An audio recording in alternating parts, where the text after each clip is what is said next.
se inscreve, ativa o sininho, curte e compartilha. Ajuda muito o canal. Muito obrigado.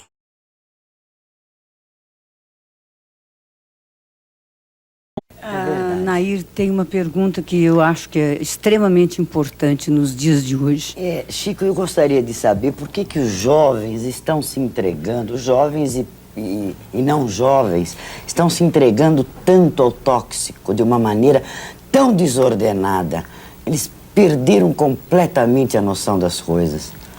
O tóxico, vamos dizer, é um irmão mais inteligente da nossa cachaça, né? Nós também, através do álcool, através de gerações e gerações, temos perdido muita gente através do álcool.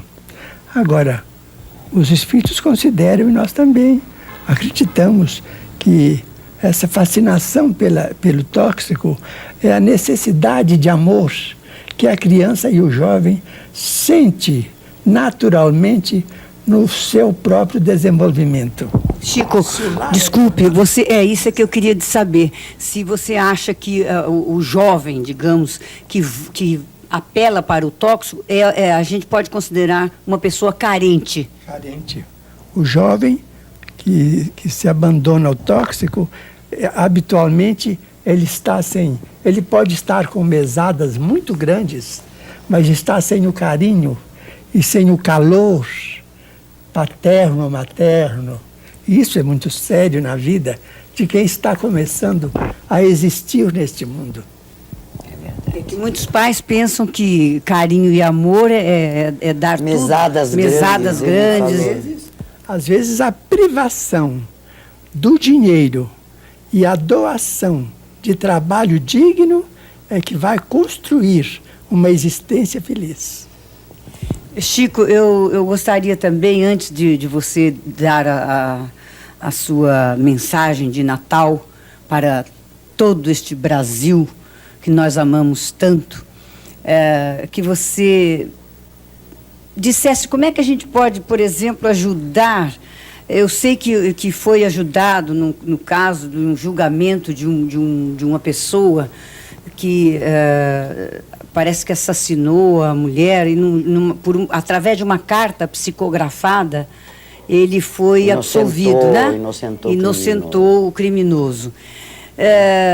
E a gente sabe, assim, às vezes, de tantos casos de desencontro entre os casais, não é? De repente, uma desarmonia, e a gente tenta ajudar e não sabe como.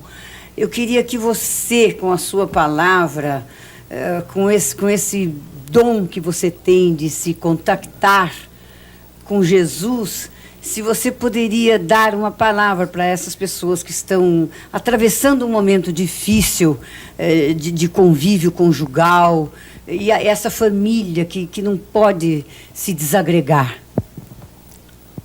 Nós temos um problema a resolver nestes casos de imunização espiritual. A imunização espiritual é sempre feita com a palavra centralizada no bem e com esquecimento de todo o mal.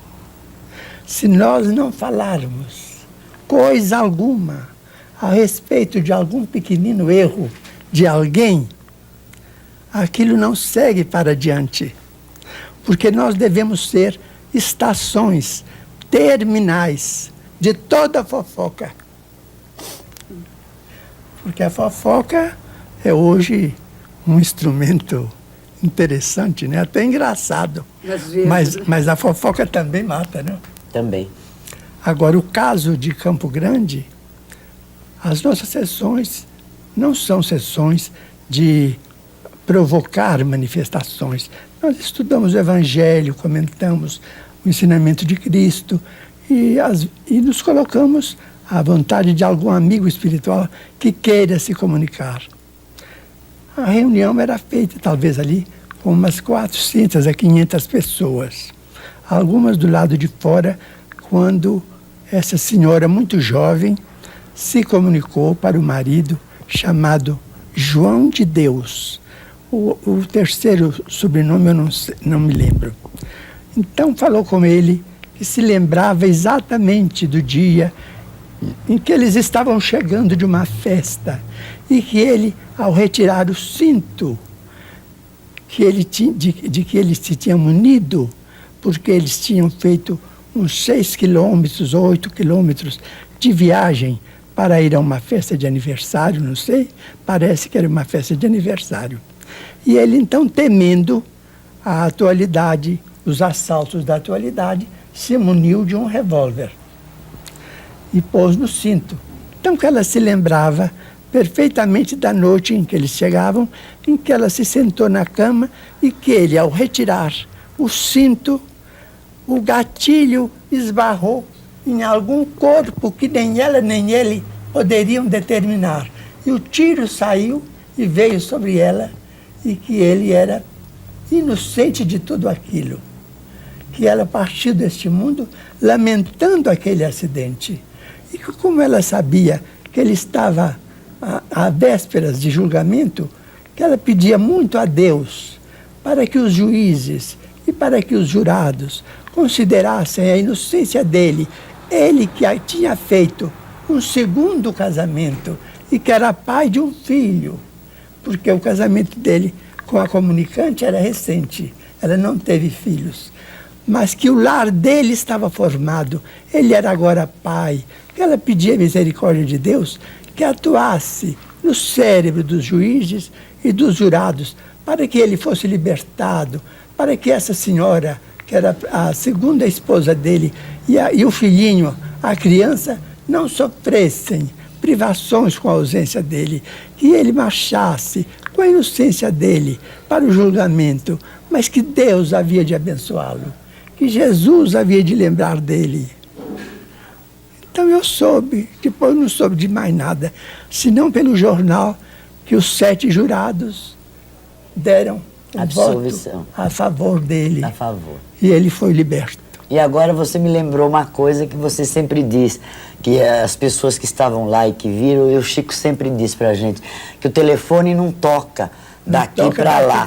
É sempre de lá para cá, que não adianta a gente querer insistir em querer falar com... Tem que aguardar o chamado, tem né, que aguardar Chico? Quando vem espontaneamente, vem de uma maneira que a pessoa sente no coração que ela está recebendo a verdade. É verdade. Eu posso provar isso.